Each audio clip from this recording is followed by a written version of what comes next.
It's time to add another page to our art journal, and this time we're going to study a chevron pattern. Chevron is actually just lines that come together to create an inverted V. And if you look at this one that I have here, you can see a lot of V's kind of lined up together to create a chevron pattern, or sometimes we call it zigzag. So okay, to get started, let's open up our sketchbooks and take a look at what we're going to need. So I've got a line of paint colors. You can pick your favorites, 2 or 4 or whatever you want. Some paint brushes, a permanent marker or ink pen, and a pencil. So we could get really formal and use a ruler here, or we can just hand draw our zigzag pattern like you can see I've done here. I kind of like the wiggly zigzag, so I'm going to leave it like that. And then we're going to add some color. And I just wanted to talk to you a minute about picking colors. I like to pick things when I'm creating a pattern that have a nice contrast, and that means, strikingly different from one another. So this purple is quite different from the yellow. But if you look at these two colors, these would probably be a poor choice to put next to each other because they're so similar. So make sure you choose 2 or 4 completely different colors. Then I'm going to get some paint, and I have some ready to go here. And you're just going to start painting your lines. And you can do this a couple different ways. You can drag the paint using the wide end of the paintbrush. Look at, I'm using the whole brush here. And you can just start making your stripes and then come this way and do the same thing. Like so. And then I'm using a little bit thinner paint so it goes on the page nice and easy.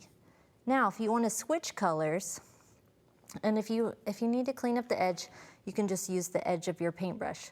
But let's say we want to do another color right now, and this is still wet. That's okay. Guess what you can do? Just grab a new paintbrush. You would want to put your purple paintbrush in a cup of water so it doesn't dry out. But just skip a line, or 2 even, and start painting again. And this is awesome because it's like a neat fluorescent yellow color. And you would just keep painting your zigzags until you have something that looks like this. And now for the fun part, let's add some pattern within pattern. So I've got my chevron pattern here, but now if you look really close, I've taken my permanent ink pen and started doodling patterns on top of each of the colored zigzags.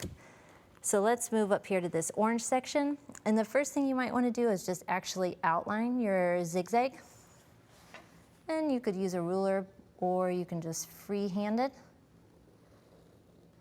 I'm using a really fine tip marker because I want my doodles to be really thin instead of a wide tip marker.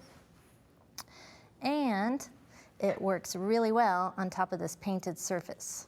And if you get out of the lines like I did, that's okay. Just come back here, fill it in, and make it look like you meant to do that. Nobody's gonna know. And then come down here. So then, once you get the entire zigzag outlined, and you could do the whole page at a time, you can come in and start creating your pattern. So let's think of some patterns. We've got polka dots like we saw on the cookies. You can do zigzags like I have here. Some little half circle shapes are fun. Stripes like I'm working on right now. I've got some more pattern ideas in my finished example over here, like a checkerboard.